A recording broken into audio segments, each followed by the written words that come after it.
on the bed. Patiriri sina terminari Kumandoti dandofika kumafainari mise Hoti property Takuita zvandikavinga svaravira kudo parakwira mhawere Patiriri sina terminari ndikashaura munhu wese ndidaire Iwa rakapenga rakashinga mashakada rakatenga mota saka rinokunda shakata Simudza mudenga chose chaukabata ndiri patinene Dadzi yatanga iwa Mesayakasiya utsavatitsi ndava kuyendasi siye kuti ndichatsoka Muchaona nekupesana kwemarudzi pamwe chete nekushomeka kwezvokudya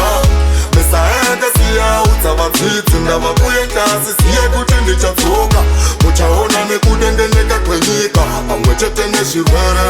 Itira vamwe zvonoda vakuitire Saba usauraya usanyeya usachive Saba nevamwe vana Mwari kunze kwaivo Wapa Mwari baba vakasika ini newe Kara wakarurama kuva nenguva Fadza Mwari vakakuisa pasi pezuva Wokuwa pana nosiva musine nguva Sichese chisingapere chinoshura ndiri pasi Mesayakasiya utsavadzidzi ndava kuendasi siye kuti ndichatsoka Muchaona nekupesana kwemarudzi pamwe chete nekushomeka kwezvokudya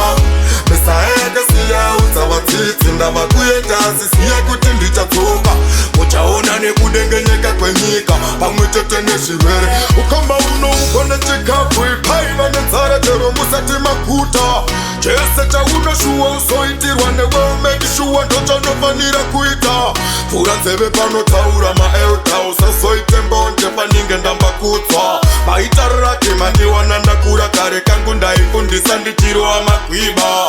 Yo ayati Patiriri zina terminari Kumandoti dandosvika kumafainari Mafainari misei No iwa Mesayakasiya utsavadzidzi ndava kuyendasi siye kuti ndichatsoka Muchaona nekupesana kwemarudzi pamwe chete nekushomeka kwezvokudya Mesayakasiya utsavadzidzi ndava kuyendasi siye kuti ndichatsoka Muchaona nekupesana kwemarudzi pamwe chete nekushomeka kwezvokudya Patiriri